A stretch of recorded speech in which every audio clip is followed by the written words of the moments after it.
सुप्रभात आप सभी स्टूडेंटों को।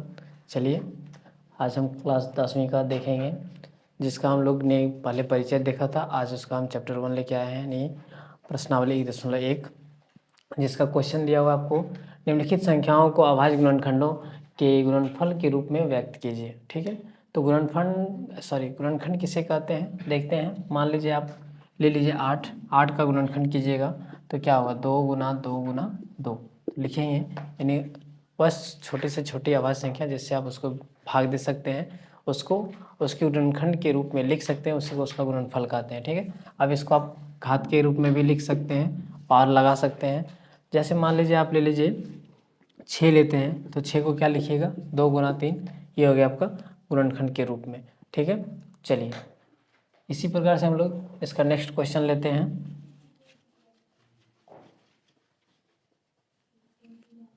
नेक्स्ट क्वेश्चन है आपका, यानी पहला क्वेश्चन 140 का आप अभाज्य गुणनखंड कीजिएगा।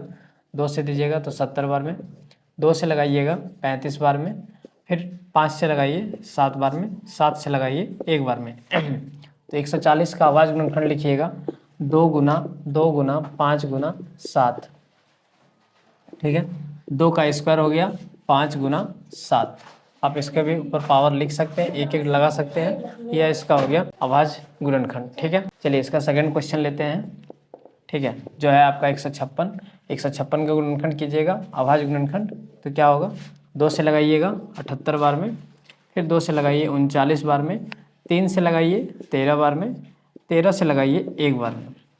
तो 156 का लिख सकते हैं हम लोग 2 गुना 2 गुना 3 गुना 13। आप इसको घात के रूप में लिख सकते हैं, 2 पर पावर 2 हो गया, 3 पर पावर 1 हो गया, गुना 13 पर पावर 1। ठीक है, चलिए तीसरा क्वेश्चन लेते हैं। 3825 है, आप 3825 का अभाज्य गुणनखंड कीजिएगा तो आप इसमें भाग देके चेक कर सकते हैं पहले।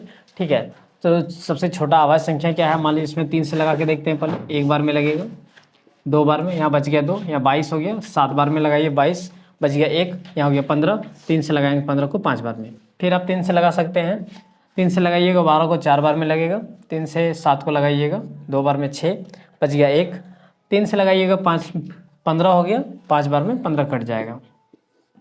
चलिए उसी प्रकार से फिर हम देखेंगे, इसको 5 से लगाइए, 5 से लगाएंगे 8 बार में, इधर 5, फिर 5 से लगाइए तो 17 बार में लगेगा, और 17 एक अभाज्य संख्या है तो आप फिर 17 से आप लगाइएगा 1 बार में लग जाएगा 17 को। तो आप 3825 का अभाज्य गुणनखंड लिख सकते हैं 3 गुना 3 गुना 5 गुना 5 गुना 17, यानी 3 का स्क्वायर गुना 5 का स्क्वायर गुना 17 पर पावर 1। चलिए चौथा क्वेश्चन देखते हैं, जो है आपके पास 5005 का आप अभाज्य गुणनखंड कीजिएगा। 5 से लगाइएगा तो लगेगा 1000 1 बार में। आप 1001 है तो आप अगर इसको 3 से भाग लगाते हैं तो देखिए, तो शेष बच जाएगा आपका जाके लास्ट में, तो आप इसको 7 से लगाइए। ठीक है, 7 से लगाते हैं, 7 1 7, बच गया 3, हो गया 30, 7 चौक 28, हाथ में बचा 2, हो जाएगा 21, 7 तिया 21। फिर आप 11 से लगाइए, 1 बार में लगेगा 11, बच गया 3, हो गया 33, तो 3 बार में, फिर 13 से लगा दीजिए, 1 बार में कट जाएगा। इसका लिखेंगे फिर 5005 का अभाज्य गुणनखंड हो जाएगा आपके पास 5 गुना 7 गुना 11 गुना 13। अब नेक्स्ट क्वेश्चन लेते हैं हम लोग। चलिए नेक्स्ट क्वेश्चन है आपका 7429, यानी 7429 को आप भाग लगाइएगा। तो देखिए आप भाग लगा के चेक कर सकते हैं, 2 से लग रहा है, 3 से लग रहा है, 5 से लग रहा है, 7 से लग रहा है, यानी जितना भी अभाज्य संख्या आप उससे इसको चेक करते रहिएगा। तो आप इसमें भाग लगाइएगा तो 17 से आपका भाग लगेगा।